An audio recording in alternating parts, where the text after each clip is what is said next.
হয়েছে? বাবা, যেমন আপনার বাবা ঠিক তেমন আপনার বোন। কেন? দুজনেই একেবারে গোয়ার গোবিন্দ। মানে একজনকে সিধে করতে গিয়ে না আমার জীবনটা একেবারে কয়লা হয়ে যাচ্ছে। আরে কি হয়েছে সেটা তো বলবে। এখন গীত বায়না ধরেছে আমি না গেলে নাকি ভাত কাপড় নেবে না।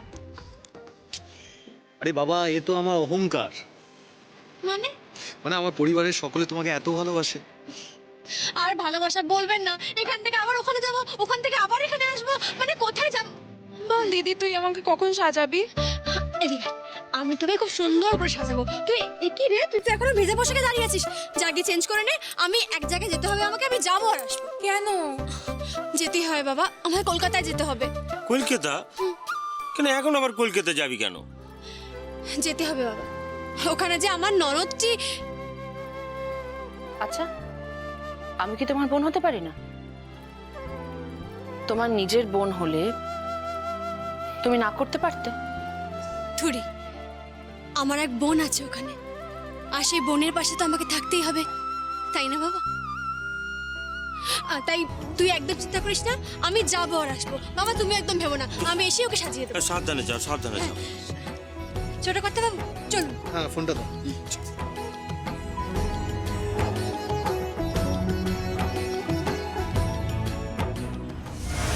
অনুরাধা, অনুরাধা, কল্যাণ, কোথায় যে যায়, এদের দেরি হয়ে যাচ্ছে না বুঝতে। কি হয়েছে এত হাঁকডাক কিসে? আপনার মানে তুমি এখনো রেডি হওনি? তুমি যাবে না? কোথায় যাবো? তুমি বা কোথায় বেরোচ্ছ? চাপ বাবা, এখন বলে কোথায় বেরোচ্ছ? ওরে বাবারে, গীতের ভাত কাপড়ে যেতে হবে না নাকি? কি হলো? তোমার দাদার কথা শোনো। কি বলছো? তোমার দাদা নাকি এখন গীতের শ্বশুর বাড়িতে গীতের ভাত কাপড়ের অনুষ্ঠানে যাবে। কি বলছো? হ্যাঁ, তুমি ভাত কাপড় হাসছো কেন? হাসছো কেন বলো? কেন আমি কি ভাত কাপড়ে যেতে পারি না নাকি? যেতে পারো, আমরা সেই কারণে হাসছি না, কিন্তু আরে বলে আর বলে না, আমার একটা কথা বলো, তোমার দাদাকে কখনো দেখেছো কোনো ভাত কাপড়ের অনুষ্ঠানে যেতে? হ্যাঁ, আই মিন রিসেন্টলি। আমি তো দেখিনি, সেই কারণে তো অবাক হয়ে যাচ্ছি। কোন দাদা?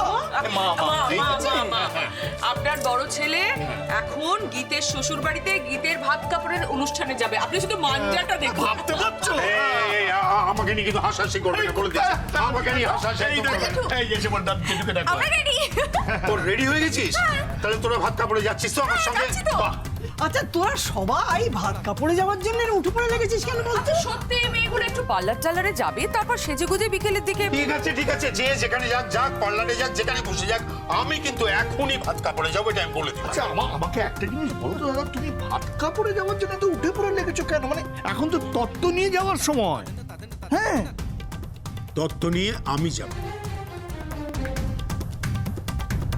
তুমি তত্ত্ব নিয়ে যাও? আমি তত্ত্ব নিয়ে যাব। মা কি বলছে দাদা? বাবা কি হলো রে তোর কেদা? ও তুমি বুঝবে না বিন্দুবাসিনী দেবী, তুমি বুঝতে পারবে না। আমি বুঝতে পেরেছি।